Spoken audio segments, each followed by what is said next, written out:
Hi hello welcome to fella shorts. നമ്മൾ ഒരു നഴ്സറിയിലാണ് ഉള്ളത്. അപ്പോൾ നമ്മളെ വീട്ടിലേക്ക് നമ്മളൊരു സൂപ്പർ വിയറ്റ്നാം ഏർലി എന്ന് പറയുന്ന ഒരു പ്ലാവിൻ്റെ തൈ മേടിക്കാനായിട്ട് വന്നതാണ്. അപ്പോൾ ഇതിൽ ഞാൻ പ്ലാവ് നടുന്ന ശരിയായ രീതി കൂടി ഇതിൽ ഉൾപ്പെടുത്തിയിട്ടുണ്ട്. അപ്പോൾ നിങ്ങൾ വീഡിയോ സ്കിപ്പ് ചെയ്യാതെ കാണുക.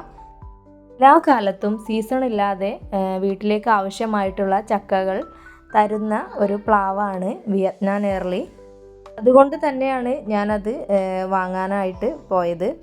കാണുന്നത് ബെൻസൂര്യ എന്നാണ് കേട്ടോ അതിൻ്റെ പേര്. അപ്പോൾ ഇത് വർഷത്തിലൊരിക്കൽ കായ്ക്കുള്ളൂ എന്നാണ് കേട്ടോ നമ്മളോട് അവർ പറയുന്നത്. അപ്പോൾ നമുക്ക് ചക്ക തിന്നണമെങ്കിൽ പ്ലാവ് വേണമെന്ന് നമുക്കറിയാം അല്ലേ. എന്നാൽ 2 സെൻറ്റ് സ്ഥലം മാത്രമുള്ള ആളെ സംബന്ധിച്ച് പ്ലാവ് നടുക എന്നത് പണ്ട് ഒരു സ്വപ്നമായിരുന്നു. എങ്കിൽ ഇന്ന് അതൊരു യാഥാർത്ഥ്യമാവുകയാണ്. വിയറ്റ്നാം ഏർലി എന്ന് പറയുന്ന ഈ ഒരു പ്ലാവ് നമ്മുടെ വീട്ടുമുറ്റത്തോ അല്ലാന്നുണ്ടെങ്കിൽ ടെറസിലോ നമ്മൾ ഡ്രമ്മിലൊക്കെ ആക്കിയിട്ട് നമ്മൾ വെക്കുകയാണെന്നുണ്ടെങ്കിൽ നമുക്ക് ആവശ്യത്തിനനുസരിച്ചുള്ള ചക്ക നമുക്ക് എല്ലാ കാലത്തും കഴിക്കാനായിട്ട് പറ്റും. ഇപ്പോൾ ഓരോ ഫാമിലിയിലും അധികം ആളുകളൊന്നും ഉണ്ടാവില്ല അല്ലേ. കുറച്ച് കുഞ്ഞു ഫാമിലി ആയതുകൊണ്ട് ആ ഒരു ഫാമിലിക്ക് അനുയോജ്യമായിട്ടുള്ള ചക്കകൾ നമുക്ക് പാകത്ത ഒരു വലുപ്പത്തിലുള്ള ഒരു ചക്ക നമുക്ക് ഇതിൽ നിന്നും വർഷം മുഴുവനും നമുക്ക് ലഭിക്കും. ത് എങ്ങനെയാണെന്ന് നോക്കാം. അപ്പോൾ നമ്മൾ ഈ ഒരു തൈക്ക് ആവശ്യമായിട്ടുള്ള കുഴി വെട്ടിയെടുത്തിട്ടുണ്ട്. കുറച്ചൊക്കെ ആഴത്തിലും വീതിയിലുമുള്ള ഒരു കുഴിയാണ് നമ്മൾ എടുത്തിട്ടുള്ളത്.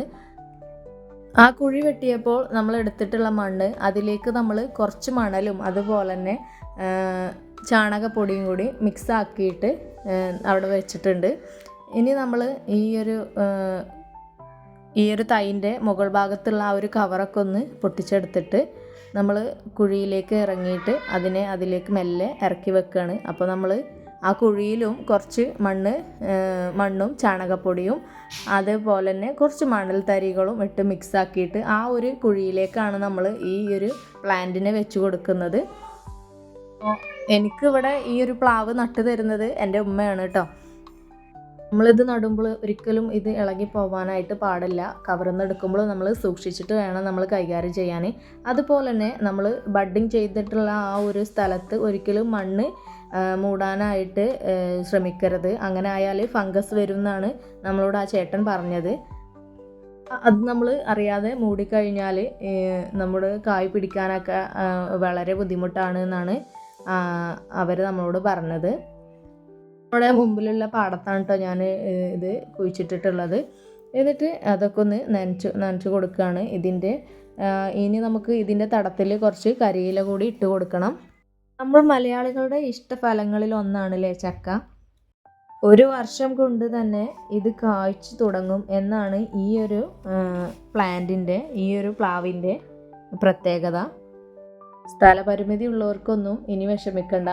നമുക്ക് ഇത് ഒരു ഡ്രമ്മിലാക്കിയിട്ട് വളർത്തിയെടുക്കാനായിട്ട് പറ്റും.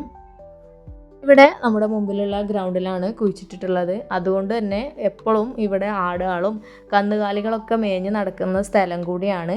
അപ്പോൾ അതുകൊണ്ട് ഞാനിതിന് സേഫായിട്ട് ആടുകളൊന്നും കടിക്കാതിരിക്കാനായിട്ട് ഒരു ചാക്ക് വെച്ചിട്ട് ഇതിൻ്റെ ചുറ്റുഭാഗം ഒന്ന് കവർ ചെയ്ത് കൊടുത്തിട്ടുണ്ട്. അങ്ങനെ ആകുമ്പോൾ പശുക്കളും ആടുകളൊന്നും കടിച്ചു പോകില്ല. പിറ്റേ ദിവസം എടുത്തിട്ടുള്ള വീഡിയോ ആണ് കേട്ടോ. പിറ്റേ ദിവസമാണ് ഞാൻ ഇതിന് മറച്ചു കൊടുത്തിട്ടുള്ളത്. ചുവട്ടിലായിട്ട് ഞാൻ കുറച്ച് കരിയില കൂടി ഇട്ട് കൊടുത്തിട്ടുണ്ട്. അതെന്തിനാന്ന് വെച്ചാൽ ഇതിൻ്റെ ഈ ഒരു കരിയിലയുടെ താഴെയാണ് നമ്മുടെ മണ്ണിരയും അതുപോലെ തന്നെ ഒച്ചും പഴുതാരയും അങ്ങനെയുള്ള സാധനങ്ങളൊക്കെ ഉണ്ടാവുക. അപ്പോൾ ഇതാണ് ഇതിൻ്റെ ബെസ്റ്റ് വളം. അല്ല, നമ്മൾ സൂര്യപ്രകാശം നേരിട്ട് ഏൽക്കുന്നതുകൊണ്ട് അതിൻ്റെ ചുവട് ഭാഗമൊന്നും പെട്ടെന്ന് ഡ്രൈ ആകാതെ ഇരിക്കാനൊക്കെ വേണ്ടിയിട്ടാണ് നമ്മൾ ഈ ഒരു കരിയില ഇട്ട് കൊടുക്കുന്നത്. എന്ന് പറയുന്ന പോലെ തന്നെ നമ്മുടെ വീഡിയോ പുതുതായിട്ട് ആരെങ്കിലും കാണുന്നുണ്ടെന്നുണ്ടെങ്കിൽ പ്ലീസ് ഒന്ന് സബ്സ്ക്രൈബ് ചെയ്ത് സപ്പോർട്ട് ചെയ്യുക.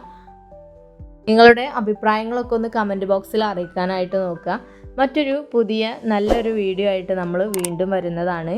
Thank you for watching.